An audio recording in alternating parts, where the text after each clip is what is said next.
Hello, I'm Pastor Paul. Welcome to the Lord of Life Lutheran Church Sermon Podcast. We're glad you're here. We know that you can't always be in worship with us, so we're glad to provide the sermons from our weekly services. We hope that you will find hope and inspiration as we have in Jesus Christ. And now, here's this week's message. The Holy Gospel according to John, the 15th chapter. Praise to you, Lord. As the Father has loved me, so I have loved you. Abide in my love.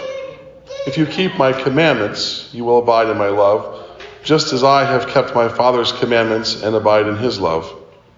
I have said these things to you so that my joy may be in you, and that your joy may be made complete.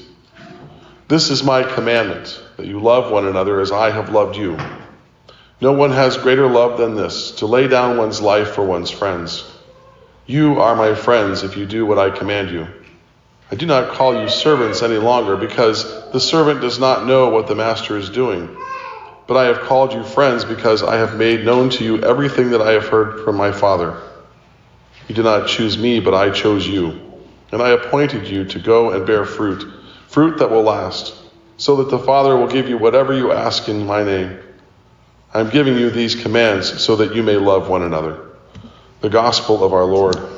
Praise to you, O Christ. You may be seated.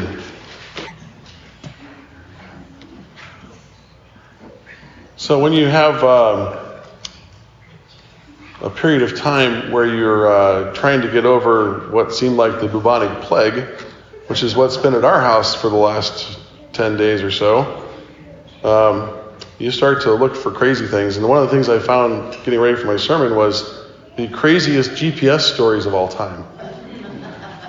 So I thought I'd share some of those just for fun. The headline on this one is, Woman Blames GPS After Driving Her Car into a Sand Trap. Now, the person who wrote this was pretty funny. They said, well, maybe after spending too much time at the 19th hole,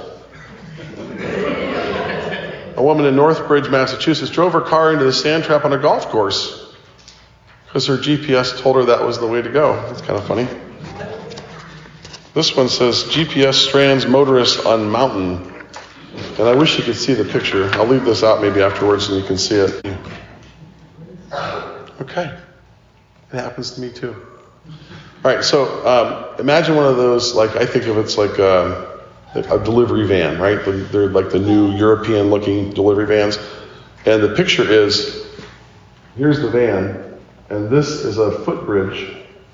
And this Swiss van driver drove his van up this remote mountain footpath because the GPS said that was the way to go.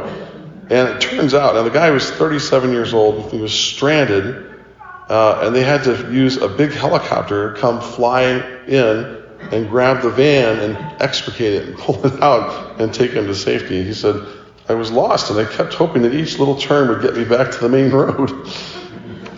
No, not so much. 3 women escape after GPS system in rented Mercedes SUV drives them into a lake. Notice how the GPS system drove them into the lake. All by itself. This driver thought she was on a road following the GPS, and it was midnight, so it was probably dark. And she actually was heading down the boat launch. So yeah, but they got out, so that was good. Japanese tourists drive straight into the Pacific thanks to GPS. And this one, I don't know if you can see this one, there's a picture. But there's a ship, and here's the car in the foreground, and it's completely surrounded by water. And Noda and her friends made it about 50 yards offshore before realizing they were stranded. It's daylight, 50 yards. Because GPS said there was a gravel road. So they thought they would keep going. Driver runs onto train track, paralyzing the trains thanks to his GPS. The driver of an Audi A4 was blindly following GPS indications when he turned onto a train track, paralyzing the movement of train lines for a good 20 minutes. And everybody's standing around looking at the car, and he's, I'm sure, feeling about that tall. Oh, this is a great one. I love this one. This isn't quite the same, but Kinda is. 2 burglars were convicted when the satellite navigation system in their van recorded them at the scene of each of their crimes. It led to Ian Bancy, 33, and Steve Warrington, 31, who broke into 10 houses in the space of 3 months, being jailed for a total of 7 years. All right. I couldn't decide whether I should share this one or not. A British gentleman drives his car into the church because he says sat-nav told him to. In Europe, they call GPS sat-nav, and I just thought it was kind of funny because, like, sat-nav, yeah. He said the navigation system was faulty. And this may be my favorite one. A pizza delivery driver listening to his GPS made a wrong turn, landed on the railroad tracks, and lost his car to an oncoming passenger train. The driver, a 23-year-old from Niles, Michigan, escaped unharmed. I don't think he'll be using his GPS anymore, said Roger Lozowski, owner of Rogers Towing. He picked up what little car was left after the wreck. Yeah, I think it might have been the pizzas that saved him. I don't know. We're still in the vineyard in today's story. We haven't left. And we're listening in on Jesus' prayer for his disciples. His teaching about what it means to bear fruit in the world, to share the love that was modeled for them by Jesus and his relationship with his Father. And perhaps last week you'll remember hearing something in the reading about vines producing fruit. And Pastor Troy talked about kudzu. I still find it interesting to get new fruit on a grapevine, you actually have to prune back the vines to get the best fruit. And this week we hear Jesus also discussing joy. I have said these things to you so that my joy may be in you and that your joy may be complete.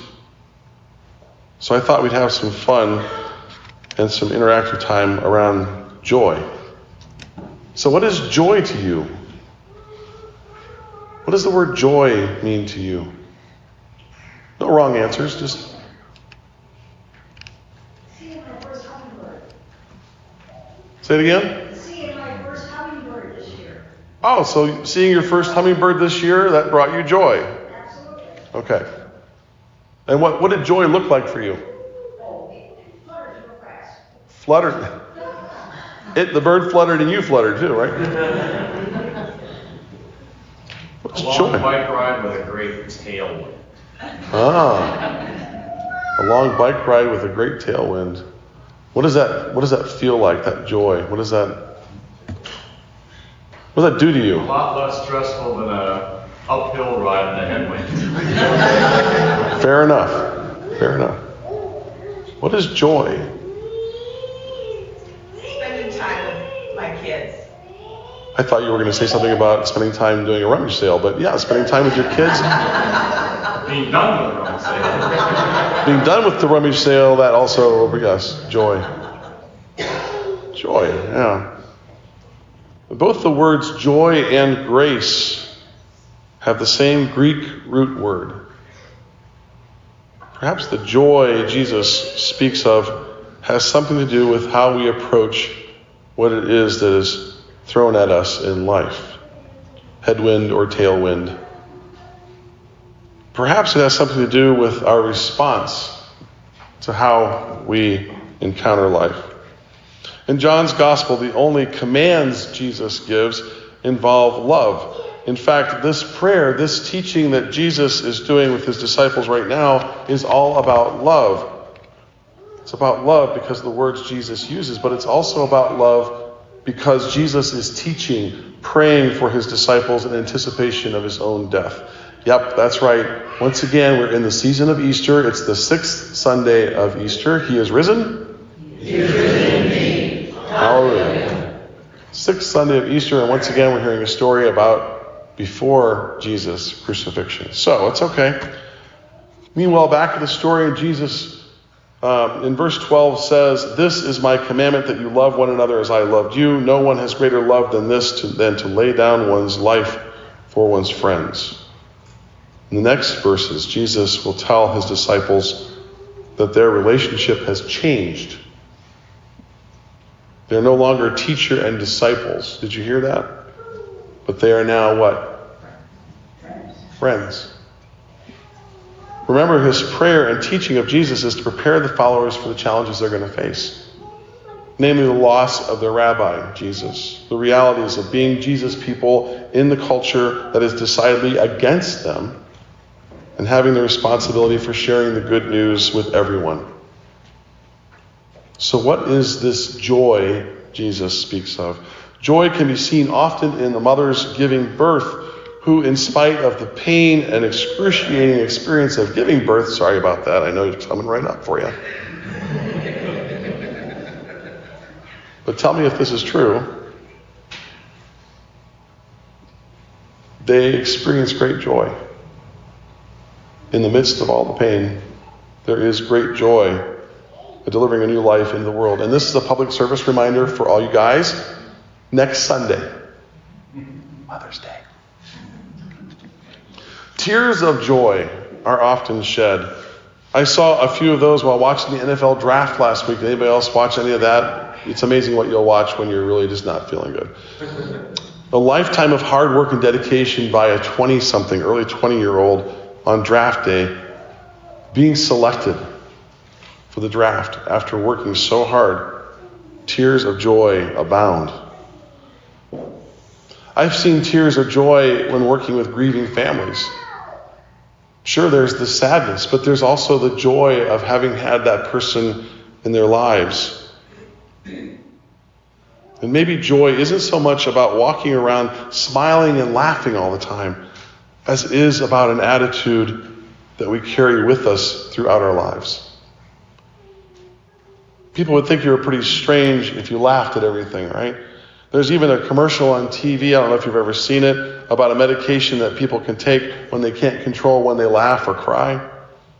So this joy Jesus wants for his disciples, for us, for all of us, is really about carrying ourselves with a spirit that says that in the good and in the bad of life, we have our center. We have our bearings. We have our direction. We have this bearing point that reminds us that we are beloved children of God. Sometimes we need to stop and look up and get our bearings to be reminded of that fact. Sometimes we need somebody else to tell us that.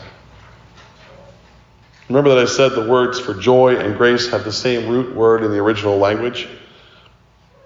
What if this joy Jesus wishes for us has to do with our embracing the grace of God that has been given to us?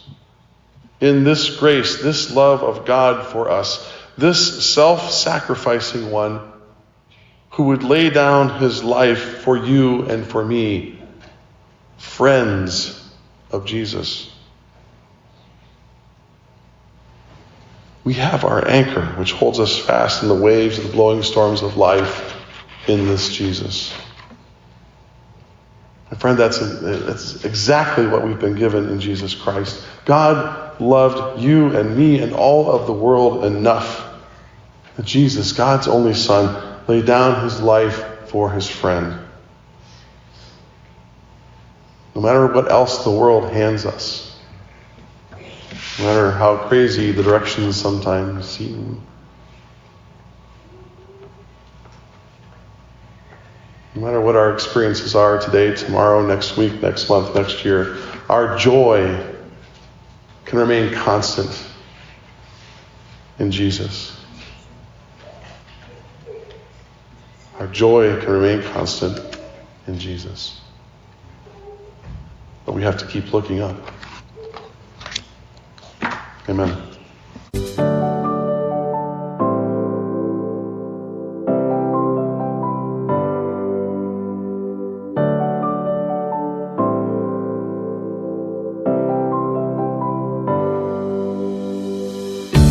Thanks for listening to the Lord of Life Lutheran Church Sermon Podcast. If you're ever in the Dubuque-land area, please join us for worship. Visit our website at www.lordoflife.online to learn more about service times and about our vision for serving God and our community. God bless you.